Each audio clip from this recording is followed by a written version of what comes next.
What is up, guys? Welcome on back into the channel. I'm Brandon Satterwhite. MLB The Show just released the Fall Stars featured program that absolutely has some of the best cards, not only in the game, but in the entire history of Diamond Dynasty. I'm talking maxed out hitting stats, probably the best King Griffey Jr. card we've ever gotten, the best catcher we've ever gotten with the new Joe Mauer.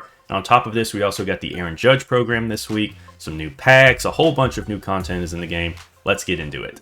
Sports Gamers Online is the #1 source for the sports gamer. Alright, let's start off with first things first, the Fall Stars feature program. Now, this thing is going to last 4 weeks, which is a little bit longer than most of them would be. And on top of the bosses, which we'll get into in a minute, there's also some really good cards just here along the reward path. I mean, at 25,000 XP, you get Whitey Ford, 98 overall milestones.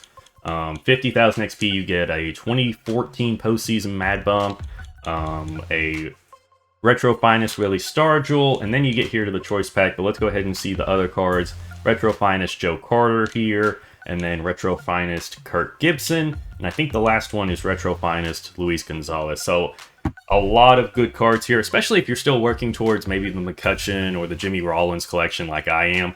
These are some really good cards, along with, you know, Home Run Derby, All-Star Game packs, Always Intense choice packs here. Some really good packs here to help you finish up those big collections. But let's get into the choice packs here. And here are your bosses. And I mean, this is just absolutely stacked. Retro Finest Vlad Guerrero Sr. from his 2004 season. I mean, look at those hitting stats. Great fielding. 99 arm strength there. Absolutely amazing. 99 King Griffey Jr. If you watch my videos here on the channel, you know that we got the King Griffey Jr. program a few weeks ago with a 99 Griffey, and I was not happy about how that one looked. Well, this one is a whole lot better. This may be the best King Griffey Jr. card we have ever gotten, with the amazing Takashi Okazaki card art here. I mean, hitting stats are incredible. Incredible fielder, 90 speed, can play all over the outfield. This is going to be a card you see in a lot of people's lineups going forward. 99 Joe Mauer Retro Finest to his 2009 season. Great hitting stats, perfect contact. I mean, look at the defense, though. I mean, he is not letting anything past him, and anyone that tries to steal on this card is going to get thrown out more times than not, I think. Best catcher we have ever seen in Diamond Dynasty, in my opinion. Now we get into probably the 2 best hitters we've ever seen in Diamond Dynasty. 99 Jimmy Fox, first baseman, can also play catcher and third base, so some really good secondaries there. But look at this. 125 contact both ways, and 125 power both ways, and 125 discipline and clutch, 109 vision, really good fielding, 67 speed for a first baseman. I mean, that's incredible.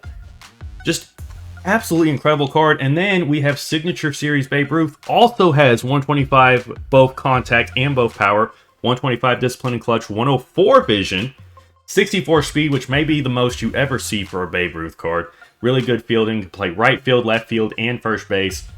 Again, this is going to be a card that you see in just about everybody's lineup going forward, I feel. You also have starting pitcher Bob Gibson, who has really good stuff. I mean, 125 stamina, 110 hits per 9, 106 K per 9.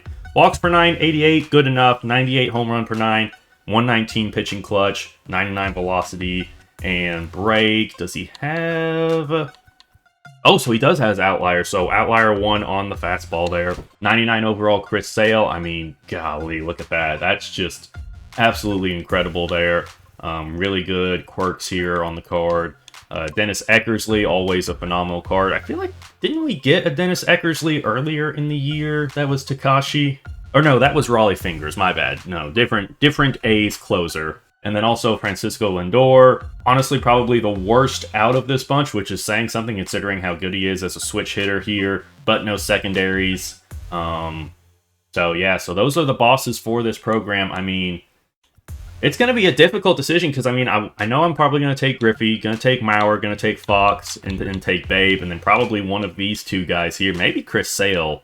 I like his wind-up a lot better than Gibson's, but Gibson has the velocity and more break, but Chris Sale has the per 9s a lot better. So I don't know. It's going to be interesting to see which of those starters I end up taking. Let me know down in the comments which of these bosses that you're going to take here, and which ones do you think are the best. Also going through some of the other content we got this week, we got the Aaron Judge program that includes a 5 Fallen is a Habit pack, the 3 Headliners bundle that is now available in the show shop for I think 10,000 stubs at the moment, 10 The Show packs, his Aaron Judge's 2017 Home Run Derby bat, and then the 99 Aaron Judge milestone for hitting 62 home runs in a single season.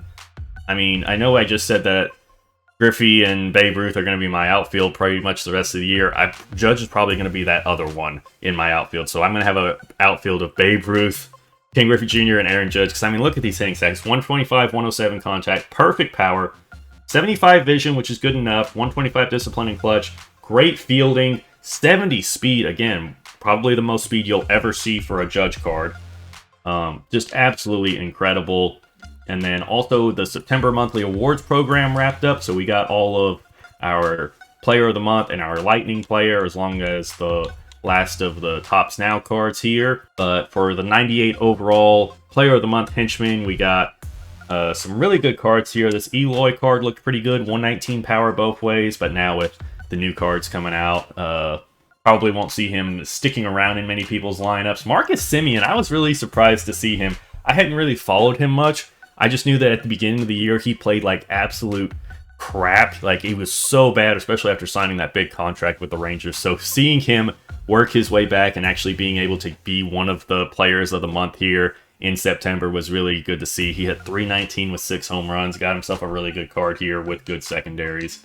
And then we have 399 overall henchmen here: Blake Snell, Carlos Correa, and Eduardo Escobar. Escobar card pretty good, 120 power against lefties. Can play basically any position except for catcher and center field.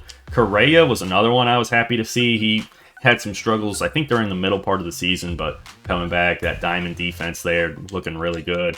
And then the retro player, we saw this a few weeks ago, but now you can actually get him, is Alfonso Soriano. Really good player, great fielder, good hitter as well. But the main thing here is the lightning player, Bo Bichette. Perfect hitting against lefties.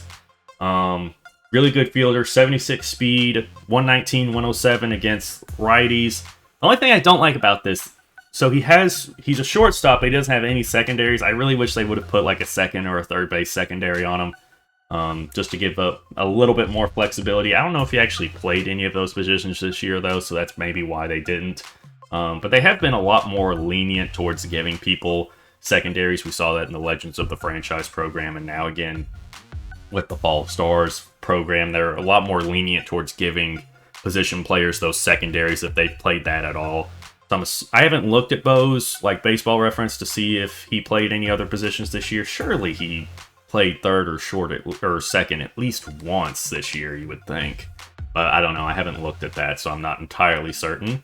And the last thing I want to go over before we wrap up this video is the final regular season roster update. I believe there's going to be more roster updates throughout the postseason, but this was the last one for the regular season. Edwin Diaz was the main jump up near the top in terms of players, went up now to a 94 overall, 122 K per 9, 107 hits per 9, so one of the best pitching live series cards out there. DeGrom stays at a 97, Judge stays at a 98. Paul Goldschmidt and Mike Trout both dropped down 1 to 92 overall, and then we had a whole lot of players jump up to Diamond this time. We have Danny Jensen for the Blue Jays. We have Landon Woodruff jumping up from an 83 to an 86 to end the regular season. What a move there.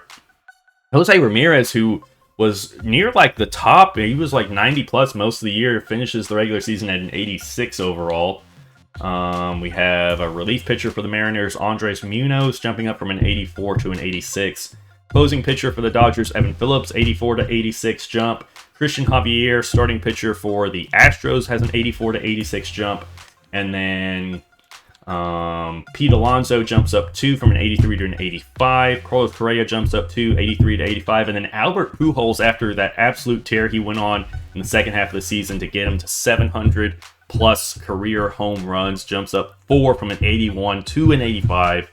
Going into the postseason. So that's it for this video, guys. Thank you all so much for watching. If you did enjoy it, make sure to hit that like button. Also consider subscribing so you never miss out on any of our videos. And for all MLB The Show news and updates, stay tuned to Sports Gamers Online. I'm Brandon Satterwhite with SGO.